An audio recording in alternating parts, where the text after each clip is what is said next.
আসসালামু আলাইকুম। নজরুল ইসলাম বাবু স্বাগত জানাচ্ছি এনটিভির রাতের খবরে। ক্রাউন সিমেন্ট শিরোনাম দেখছিলেন, এবার পুরো খবর। সৌদি আরবে পবিত্র শাওয়াল মাসের চাঁদ দেখা গেছে। দেশটিতে আগামীকাল ঈদ উল ফিতর অনুষ্ঠিত হবে। স্থানীয় সময় শনিবার সন্ধ্যায় সৌদি কর্তৃপক্ষ এ তথ্য জানায়। তাই দেশটিতে এবার ৩০ রোজা পূর্ণ হচ্ছে না। রোববার কাতার, কুয়েত, সংযুক্ত আরব আমিরাত সহ মধ্যপ্রাচ্যের অন্যান্য দেশেও ঈদ অনুষ্ঠিত হবে। এর আগে বিশ্বের প্রথম দেশ হিসেবে পবিত্র ঈদ উল ফিতরের তারিখ ঘোষণা করে অস্ট্রেলিয়া।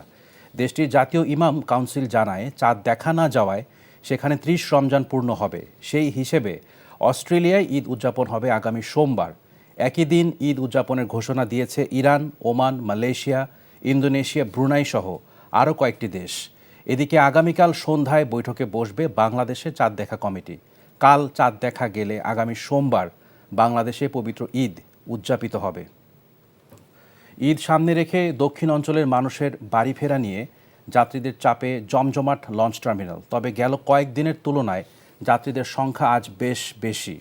তবে শেকড়ের টানে বাড়ি ফিরতে বরিশাল, বরগুনা, ভোলা, পটুয়াখালী সহ দক্ষিণবঙ্গের মানুষের বাসের তুলনায় একটু আরামদায়ক যাত্রার লক্ষ্যেই লঞ্চ বেছে নিচ্ছেন। বিস্তারিত ইফতেখার রেজার রিপোর্টে। একদিকে ঘাটে সারি সারি লঞ্চ, অন্যদিকে যাত্রীদের লঞ্চে ওঠার প্রতিযোগিতা। এ চিত্র যেন চিরচেনা সেই সদরঘাটের। শেকড়ের টানে কর্মব্যস্ত মানুষেরা প্রিয়জনের সাথে ঈদের আনন্দ ভাগাভাগি করার জন্য প্রতিযোগিতা করে উঠছে লঞ্চে। তবে লঞ্চ ঘাটে প্রবেশের অব্যবস্থাপনায় হতাশ যাত্রীরা। রিক্সা, অটো, যে যেভাবে পারে ওইভাবেই, মানে কোনো কেউ এটা দেখার মতো নাই। পুলিশ দাঁড়া হাসে। লঞ্চ আছে কিন্তু অনেক, প্রত্যেকটা লঞ্চে প্রচণ্ড ভিড়, জায়গা নাই বসার জায়গা। আমি প্রায় 2-3 ঘন্টা যাবত এখানে দাঁড়ায় আছি। এত পরিমাণে যে কষ্টের ভিতরে আসা যাওয়া করতেছে, এর মধ্যে মানে অবনতি, মানে বলার মতো কোনো ভাষা নেই। এখন তো অনেক ভিড়, লঞ্চও ভিড়, রাস্তাঘাটও ভিড়। সরকার নির্ধারিত তালিকা অনুযায়ী ভাড়া নেওয়াতে সন্তোষ প্রকাশ করেছেন যাত্রীরা। সরকার যে নির্ধারিত দাম দিয়ে দিছে ওই দামে টিকিট নিচ্ছে। আলহামদুলিল্লাহ এসে আমরা সিট পাইছি ভালো মতনই, মানে কোনো সমস্যার সম্মুখীন হই নাই। যা যাত্রী আজকেই যাবে কালকেই যাবে, কারণ সবাই ভিড়তেছে আজকে এবং কালকে। দেশের দক্ষিণাঞ্চলের যাত্রীদের সড়ক পথে যাবার সুব্যবস্থা থাকলেও যুগ যুগ ধরে ঐতিহ্যবাহী লঞ্চের ঈদ যাত্রার আনন্দ উপভোগ করতেও অনেকেই যাচ্ছেন নদীপথে। ঈদের আনন্দটা এই লঞ্চের মধ্যে, এই আনন্দটা আমরা ফিল করে ফেলি। Iftekhar Reza, NTV news, Dhaka. 4 দিনের সরকারি সফর শেষে দেশে পৌঁছেছেন প্রধান উপদেষ্টা ডক্টর মোহাম্মদ ইউনূস। রাত 8টা 10 তাকে বহনকারী ফ্লাইটটি রাজধানীর হজরত শাহজালাল আন্তর্জাতিক বিমানবন্দরে অবতরণ করে। এর আগে বিকেল 3টায় চায়না সাউদার্ন এয়ারলাইন্সের বিশেষ একটি ফ্লাইটে বেইজিং ক্যাপিটাল আন্তর্জাতিক বিমানবন্দর থেকে ঢাকার উদ্দেশ্যে রওনা দেন প্রধান উপদেষ্টা। 4 দিনের এ সফরে প্রধান উপদেষ্টা চীনের প্রেসিডেন্ট শি জিনপিং সহ সরকারের ঊর্ধ্বতন ব্যক্তিদের সঙ্গে একাধিক বৈঠক করেন। এছাড়া তিনি চীনের হাইনানে বোয়াও ফোরাম ফর এশিয়া সম্মেলনে ভাষণ দেন। প্রধান উপদেষ্টা চীনের পিকিং বিশ্ববিদ্যালয় থেকে সম্মানসূচক ডক্টরেট ডিগ্রি লাভ করেন।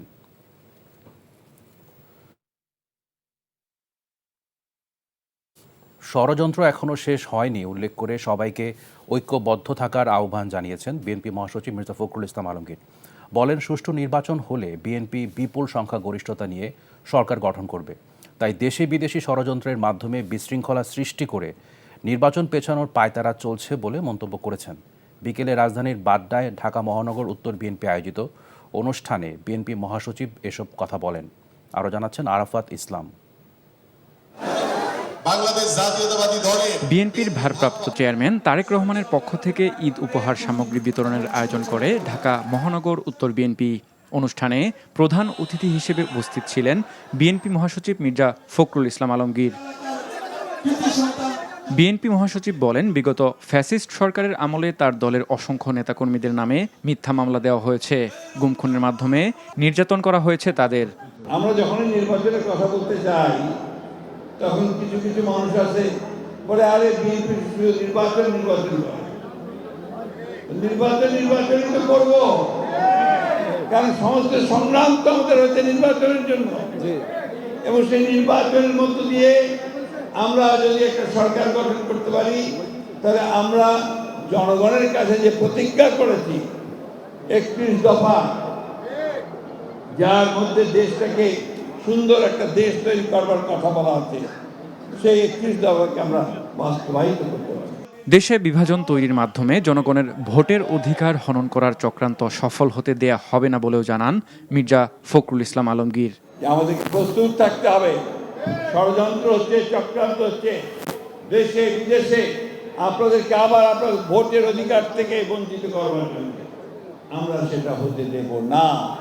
খুব পরিষ্কার কথা, যে যেখানে থাকেন, সে ইংল্যান্ডে থাকেন, ফ্রান্সে থাকেন, আর আমেরিকায় থাকেন, সেখান থেকে মানুষকে উত্তেজিত করবার চেষ্টা করেন, বিভাজন সৃষ্টি করার চেষ্টা করেন।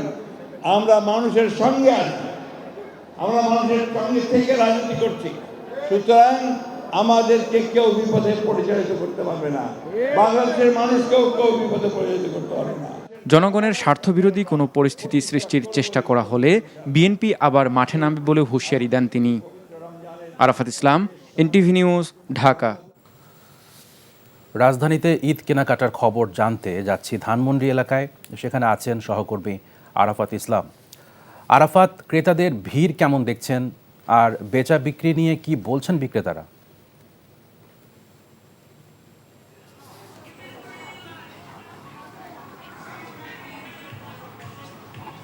রমজানের শেষ প্রান্তে এসে দরজায় করা নাড়ছে পবিত্র ঈদ উল ফিতর। আগামীকাল বাংলাদেশের আকাশে শাওয়াল মাসের চাঁদ দেখা গেলে সোমবার ঈদ হওয়ার কথা রয়েছে। শেষ মুহূর্তে এসে কিন্তু তাই টুকটাক যে কেনাকাটা, সেখানেও কিন্তু আমরা ব্যস্ততা দেখতে পেয়েছি ক্রেতাদের। এবং রাত 11টা বাজলেও কিন্তু এখন আমি যে শপিং মলটিতে রয়েছি ধানমন্ডি এলাকায়, সেখানে কিন্তু আমরা দেখতে পেয়েছি এখনও কিন্তু ক্রেতা উপস্থিতি বেশ ভালো, এবং ক্রেতারা কিন্তু এখনও আসছেন। যেহেতু মধ্যরাত এবং কি 1টা-2টা পর্যন্তও কিন্তু অনেক শপিং মল খোলা থাকছে। এবং আমি আপনাকে যদি জানিয়ে রাখি, ধানমন্ডির এখানে বেশ কয়েকটি শপিং মল, সীমান্ত সম্ভার থেকে শুরু করে Anam branch plaza, genetic plaza এবং রাপা প্লাজা, সব শপিং মল ঘুরে আমরা যেটি দেখতে পেয়েছি, যেহেতু বেশিরভাগ রাজধানীর যারা কর্মব্যস্ত মানুষ তারা কিন্তু ঢাকা ছেড়ে গিয়েছেন। মূলত শেষ মুহূর্তে যারা রাজধানীতে থেকে গিয়েছেন বা রাজধানীতে ঈদ করবেন ঢাকায় থেকে, তারাই কিন্তু এখন পরিবার পরিজন নিয়ে শপিং মলগুলোতে ভিড় করছেন। এবং শেষ মুহূর্তে আমরা ভিড় দেখতে পেয়েছি বাচ্চাদের পোশাকের দোকানে, এবং নারীদের যে জুয়েলারি এবং অর্নামেন্টস, সেই সাথে বিউটি প্রোডাক্টসের যে সকল দোকানগুলো রয়েছে সেগুলোতে আমরা বাড়তি ভিড় লক্ষ্য করেছি। এর পাশাপাশি জুতার দোকান এবং ছেলেদের পাঞ্জাবির দোকানে আমরা ভিড় দেখতে পেয়েছি। এবং বিক্রেতারা যেটি বলছেন, শেষ মুহূর্তে এসে আশানুরূপ যে পরিমাণ বিক্রি হওয়ার কথা সে পরিমাণ হচ্ছে না, যেহেতু অনেকেই হচ্ছে ঢাকা ত্যাগ করেছেন, নারীর টানে বাড়ি ফিরে ঘরমুখ মানুষের সাথে ঈদ উদযাপন করবেন, তার ফলে ক্রেতা উপস্থিতি থাকলেও বিক্রি অনেকটাই কম। তবে আশা করছেন আগামীকাল চাঁদ রাতে তাদের যে কাঙ্ক্ষিত যে লক্ষ্য পূরণ করার যে টার্গেট, সেটি তারা পূরণ করতে পারবেন। এবং ক্রেতা সাধারণ যারা রয়েছেন তারাও কিন্তু শেষ মুহূর্তে এসে ভিড় এড়িয়ে স্বাচ্ছন্দ্যে কেনাকাটা করতে পেরে তারা সন্তুষ্ট। সব মিলে এখন মূলত এই ছিল আমার কাছে ঈদ কেনাকাটার শেষ মুহূর্তের সর্বশেষ খবর।